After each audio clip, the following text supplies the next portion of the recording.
There's a very quiet kind of loneliness. It's when you are hurt so deeply that you can't cry. You don't want to argue. And the only words you can manage to utter are, "I'm fine. Just leave me alone."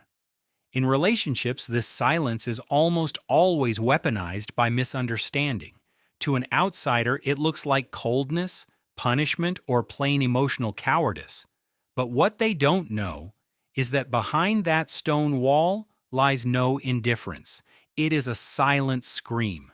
If you are someone who routinely pulls the plug on communication when you're hurt, or if you are feeling completely helpless because the person you love turns into an iceberg every time a conflict arises, this video is for you. We are not here to judge. Instead, we will deconstruct and decode this silence through the lens of neuroscience to show you that silence is not a choice and it is a cry for help. We often assume that choosing to speak up or stay silent is a conscious, rational decision. However, Dr. Stephen Porges' Polyvagal theory proves otherwise. Our autonomic nervous system operates entirely as an automatic security system when facing overwhelming emotional pain or intense conflict. The body descends through three distinct stages of self-defense. Stage 1, social engagement. You are calm enough to connect and say, "What you just said hurt me." Stage 2, fight or flight. Your heart rate spikes, you shout, you argue, or you storm out of the room. Stage 3, freeze or shut down. When the pain breaches your maximum threshold, the dorsal vagal pathway is triggered. This is the primitive play-dead response found in animals when trapped by a predator. Think of your nervous system during these moments as an electrical grid facing a massive power surge. To save the house from burning down, the circuit breaker automatically trips. That silence you see? That is the exact moment the breaker snaps shut.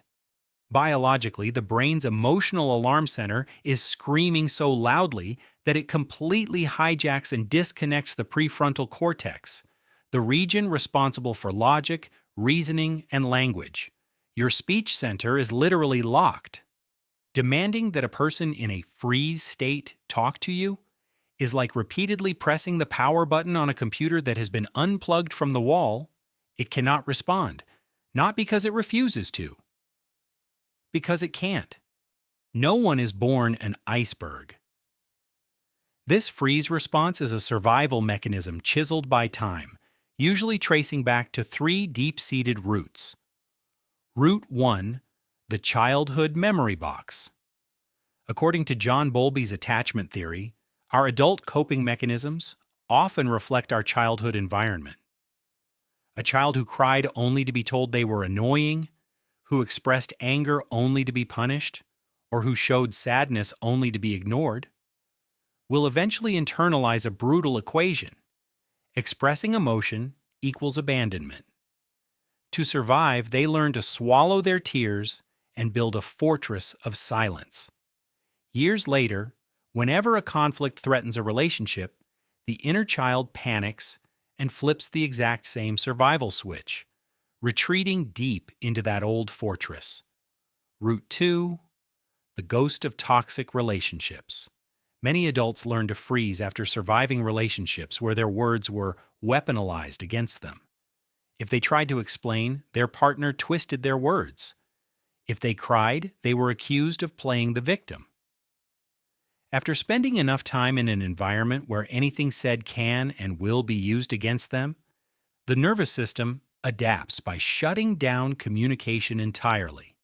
Silence becomes a shield against psychological violence. Root 3, the internal processor. Sometimes it is simply a matter of brain hardwiring. Internal processors, particularly those with highly sensitive nervous systems, are like older computers trying to run heavy modern software. During a loud argument, they are flooded with data. Facial expressions, tone of voice, choice of words. They require absolute quiet to render and process this information. force them to answer immediately, and the entire system crashes. The surface of the lake may look still, but beneath it lies a violent, churning undercurrent. When they go silent, two psychological realities are taking place. First, overactivity of the default mode network. Their mind is anything but empty. The DMN is working overtime, causing them to ruthlessly interrogate themselves. Is this my fault? If I say this, will they leave me? They are trapped in a cognitive maze with no verbal way out. Second, an attempt to protect the relationship.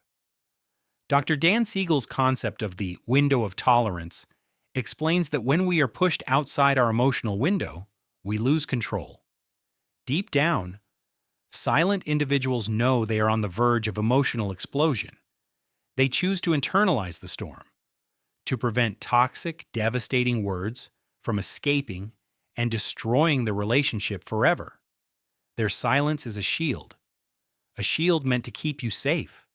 How do you thaw an iceberg without breaking each other in the process?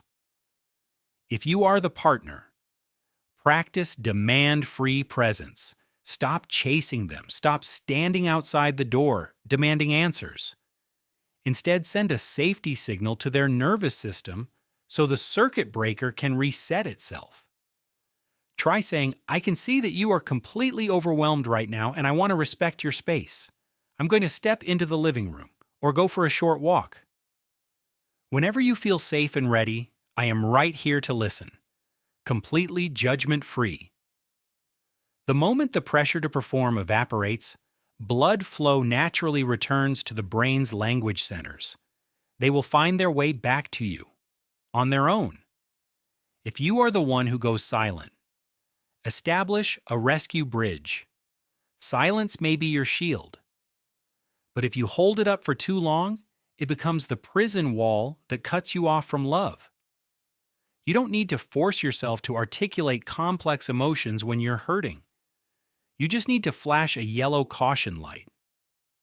Send a pre-prepared text. Or say a short phrase. My mind is completely jammed right now and I can't find the right words. Please let me have 30 minutes alone to calm my nervous system down. I promise I will come back and talk to you. This single sentence shifts the entire dynamic. It secures the isolation you need to regulate yourself while reassuring your partner that they are not being abandoned. People who go silent are not heartless. In reality, they experience the world with a depth and caution that many cannot comprehend. When they finally cross the silent storm and choose to speak, their words carry incredible weight and unfiltered honesty. They do not speak to win. They speak to mend. Silence is not a system failure. It is the signature of a deeply sensitive soul, waiting to be met with patience and understanding.